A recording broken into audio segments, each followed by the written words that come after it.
Bem-vindos à nossa aula sobre a fascinante história do cristianismo. Vamos explorar um período de coragem, fé e transformação. Hoje vamos falar sobre a Era dos Mártires. Precisamos entender que esse período é essencial porque ele moldou a identidade da igreja e lançou as bases para o cristianismo que conhecemos hoje. A Era dos Mártires nos ensina muito sobre perseverança, integridade e propósito. Afinal, estes homens e mulheres estavam dispostos a dar suas vidas pela fé que professavam. Isso nos desafia a refletir sobre a profundidade da nossa própria fé e como ela molda nossas decisões diárias. Nesta aula, vamos explorar 4 grandes temas: o contexto histórico do Império Romano e sua relação com o cristianismo, os desafios enfrentados pelos primeiros cristãos e como a fé foi defendida e organizada, e por fim, o triunfo desta comunidade, aparentemente frágil, com um império poderoso. Acompanhe comigo nessa jornada incrível. Vamos lá?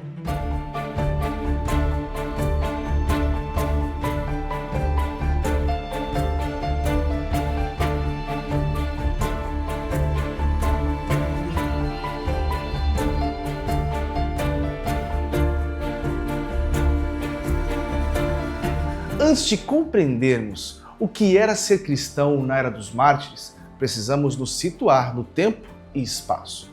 Estamos falando do 1º e 2º século depois de Cristo, no vasto Império Romano. Imagine agora um território que ia da Inglaterra até o Oriente Médio, passando por toda a bacia do Mediterrâneo. O Império Romano era uma máquina cultural e politicamente impressionante. Havia estradas que conectavam cidades distantes, permitindo que pessoas, bens e ideias circulassem rapidamente. Por isso, é fascinante pensar como essas mesmas estradas construídas para fins militares e comerciais acabaram sendo usadas para espalhar o Evangelho de Cristo. Esse império era culturalmente diverso. Você tinha lá judeus na Palestina, gregos na Ásia Menor e romanos na Itália, todos coexistindo sob o domínio de César.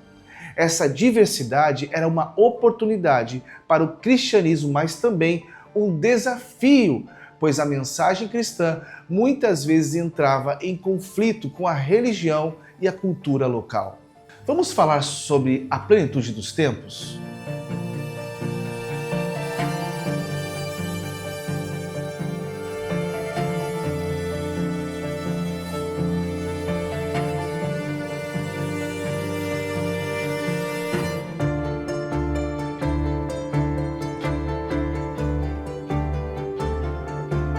Quando o apóstolo Paulo escreveu que Cristo veio na plenitude dos tempos, ele estava se referindo a um contexto único. Por que esse momento histórico foi tão especial? Essa é a pergunta que fica. O Império Romano vivia a chamada Pax Romana, um período de relativa paz e estabilidade. As estradas romanas facilitavam o deslocamento e o grego era amplamente falado como uma espécie de língua franca. Isso tornava mais fácil para os missionários cristãos, como Paulo, comunicarem sua mensagem em diferentes regiões. Além disso, o ambiente cultural era receptivo a novas ideias espirituais. Muitas pessoas estavam desiludidas com as religiões tradicionais romanas e buscavam algo mais profundo e significativo. A mensagem de amor, perdão e vida eterna oferecida pelos cristãos encontrava eco em corações sedentos por respostas. Mas como foi o início da igreja?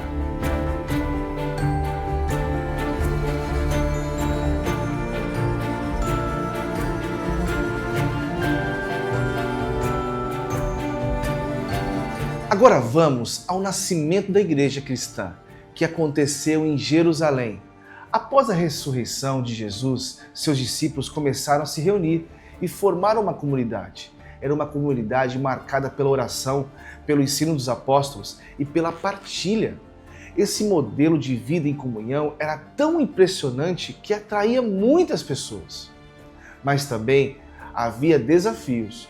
Um dos primeiros grandes testes foi a perseguição que se seguiu à morte de Estevão, o primeiro mártir. Esse evento não apenas espalhou os cristãos para fora de Jerusalém, mas também levou a mensagem de Jesus a outros territórios. O interessante aqui é que, mesmo diante da adversidade, a igreja crescia e se fortalecia. E como foi a missão aos gentios?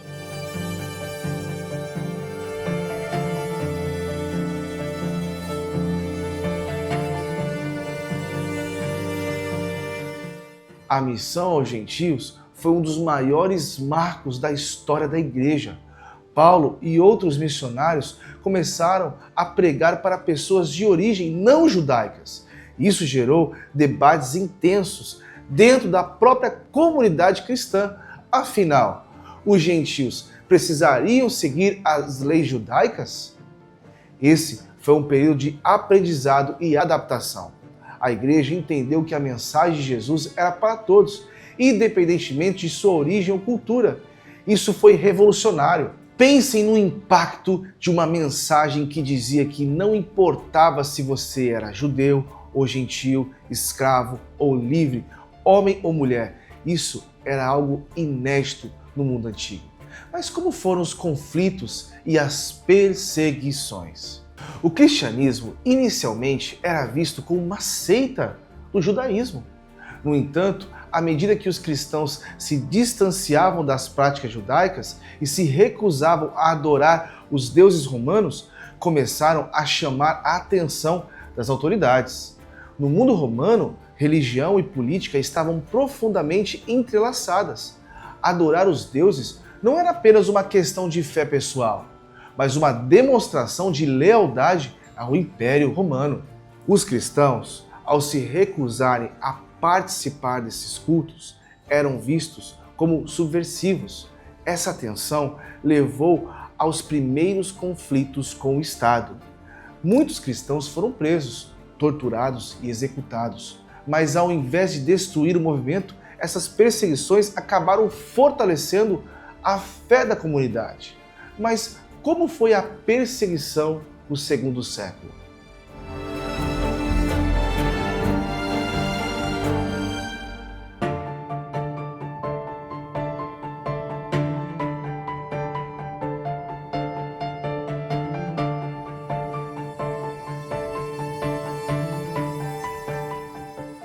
No segundo século, a perseguição aos cristãos se intensificou. Sob imperadores como Trajano e Marco Aurélio, os cristãos enfrentavam momentos terríveis. Mas é nesse contexto que vemos o surgimento de figuras inspiradas como Policarpo de Esmina.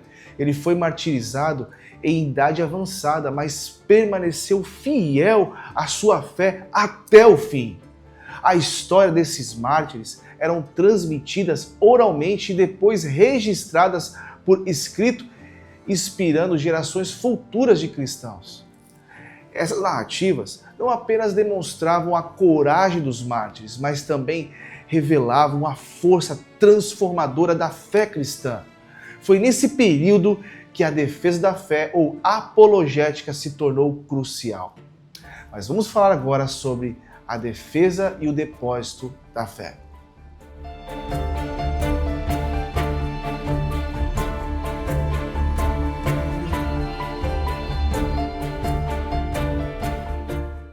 Enquanto muitos cristãos enfrentavam perseguições físicas, outros trabalhavam e travavam batalhas intelectuais. Surgiram os apologistas que defendiam o cristianismo contra acusações de ateísmo, imoralidade, deslealdade ao império.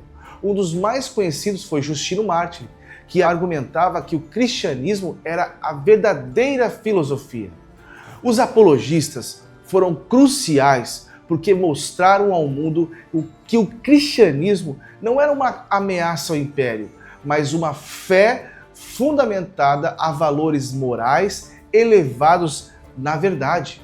Agora, vamos falar sobre os grandes mestres da igreja. Paralelamente, surgiram mestres da igreja como Irineu de Lyon.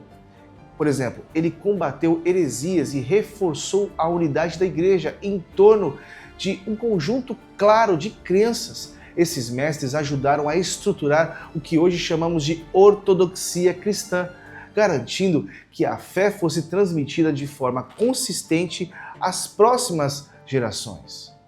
Mas como foram as perseguições e o triunfo final?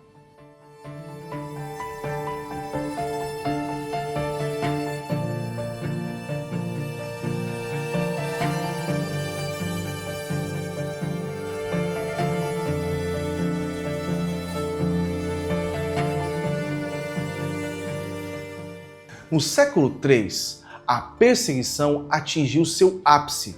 Décio e Diocleciano foram dois dos imperadores que mais perseguiram os cristãos. Durante a grande perseguição, igrejas foram destruídas, livros sagrados queimados e cristãos forçados a negar a sua fé publicamente. Mas apesar disso, a igreja continuava crescendo. Isso nos leva a uma reflexão.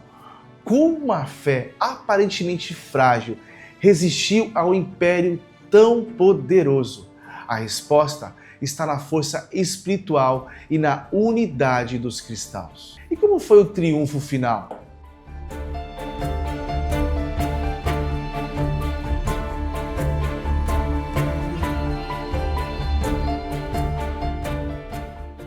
Com a conversão de Constantino e o Edito de Milão, o cristianismo deixou de ser perseguido e passou a ser protegido.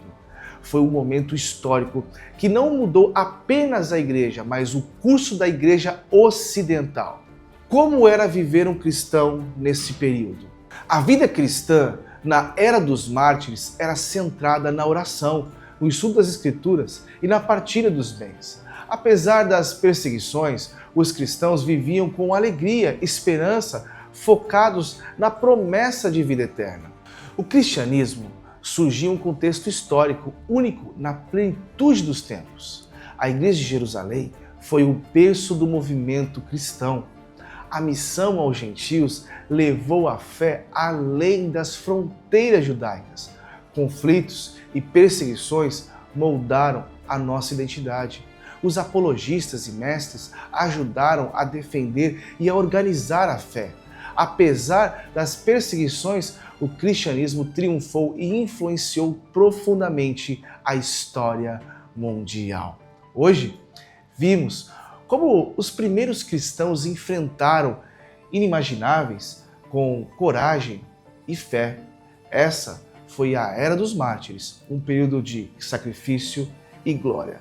Essa história nos inspira a perseverar em nossas próprias jornadas. Na próxima aula, continuaremos explorando a fascinante trajetória do cristianismo. Até lá, não se esqueça, a história é a sua pedagoga ou a sua coveira.